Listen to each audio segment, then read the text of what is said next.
3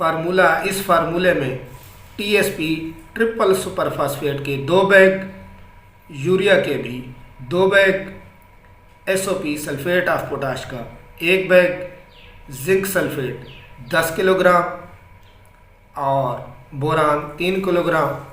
تو یہ آپ کا فارمولہ نمبر 3 ہو گیا. فارمولہ نمبر 3 دوبارہ ریپیٹ کر دیتا ہوں. 2 bag T S P, 2 bag urea, 1 bag S O P, 10 kilo zinc sulphate, 3 kilo boron. اس کے علاوہ ایک چوتھا فارمولہ ہے جس میں ایک کاشتکار ہے جو ڈی اے پی بھی استعمال نہیں کرنا چاہتا، نائٹروفاس بھی استعمال نہیں کرنا چاہتا، ٹی ایس پی بھی استعمال نہیں کرنا چاہتا. وہ چاہتا ہے کہ میں ایس ایس پی یعنی سنگل سپر فاسفیٹ استعمال کروں. کاشتکار یا اس کے علاوہ اس کو اور مل نہیں رہی، وہ ایس ایس پی مل رہی ہے اور وہ ایس ایس پی ہی استعمال کرنا چاہتا ہے. تو یہ چوتھا فارمولہ ہے. اگر آپ ایس ایس پی یعنی سنگل سپر فاسفیٹ استعمال کر رہے ہیں تو 2 بیگ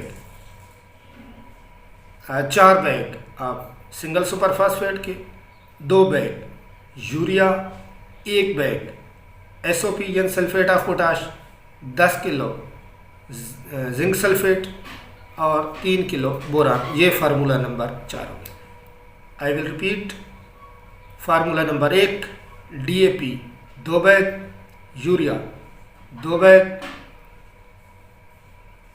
اور S O P 1 bag, zinc sulphate 10 kilo gram, boron 3 kilo gram. Formula number 2 نائٹروفاس 3 bag, urea 1 bag, S O P 1 bag, zinc sulphate 10 kilo gram, boron 3 kilo gram. Formula number 3 2 bag T S P, 2 bag urea, 1 bag S O P, 10 kilo zinc sulphate, 3 kilo boron.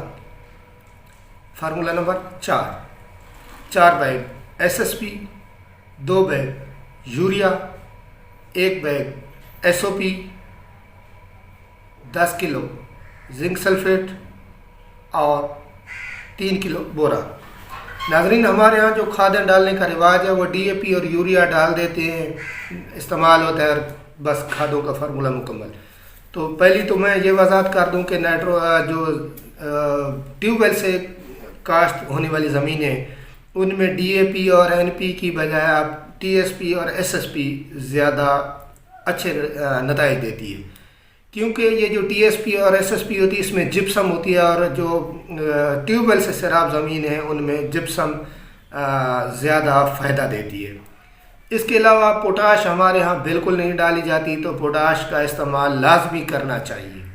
اور اس کے علاوہ zinc اور boron کا تو ہمارے علاقے میں تصور ہی نہیں ہے. اکثر کاشتکار زنک اور بوران استعمال نہیں کرتے، تو زنک اور بوران بھی لازمی استعمال کرنا چاہیے. اور ڈی اے پی بھی صحیح ہے، لیکن آپ ٹی ایس پی اور ایس ایس پی استعمال کریں گے تو وہ ڈی اے پی اور این پی کی نسبت آپ کو بہتر رزلٹ دیں گی. اور چونکہ ہماری جو زمینیں ہیں وہ خشک پانی سے سیراب ہوتی ہیں یا کلراٹھی ہیں یا ان کی جو ہے وہ اساسیت وہ بہت زیادہ ہے، تو یہ جو جپسم ہے اس کی اساسیت کو بھی کم کرے گا اور ان زمینوں کو زیادہ زرخیز بنائے گا. اور اگر آپ ڈی اے پی اور این پی استعمال کر رہے ہیں تو تھوڑی سی مقدار میں اگر آپ جپسم ڈال دیں گے تو وہ زمین کو فائدہ دے گا. اس کے علاوہ یہ جو بوران ہے، بوران دانہ بننے میں اہم کردار ادا کرتا ہے، گندم کا دانہ بنانے میں، اس کا ذائقہ بنانے میں، اور گندم کے جو نر اور مادہ کے ملاپ ہوتا ہے اس میں یہ اہم کردار ادا کرتا ہے. یعنی دانہ بننے کے لیے بوران انتہائی اہم ہوتا ہے. اور یہ جو زنک ہوتی ہے، زنک جڑوں کی بڑھوتری میں اور جڑوں کے بڑا ہونے میں اس کا اہم کردار ہے، اس لیے زنک لازمی ڈالنی چاہیے. لیکن زنک ڈالنے میں یہ لازمی خیال کرنا چاہیے کہ زنک کو فاسفورس کے ساتھ ملا کر استعمال نہیں کرنا چاہیے. اگر زنک کو یوریا کے ساتھ ملا کر فلڈ کیا جائے تو اس کے زیادہ نتائج برآمد ہوتے ہیں. تو ناظرین، یہ تھی میری آج کی ویڈیو.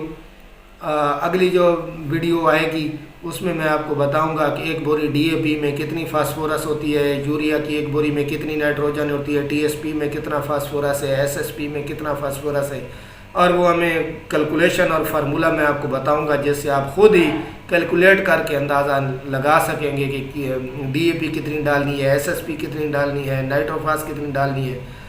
تو اگلی جو میری ویڈیو ہوگی وہ اس سے متعلق ہوگی۔ ناظرین، اگر میری ویڈیو آپ کو اچھی لگے تو لائک کیجئے گا، اسے شیئر کیجئے گا اور دوسرے لوگوں کو بھی یہ ویڈیو پہنچائیے گا۔ اللہ آپ کو اپنی حفظ و امان میں رکھے۔ اللہ حافظ۔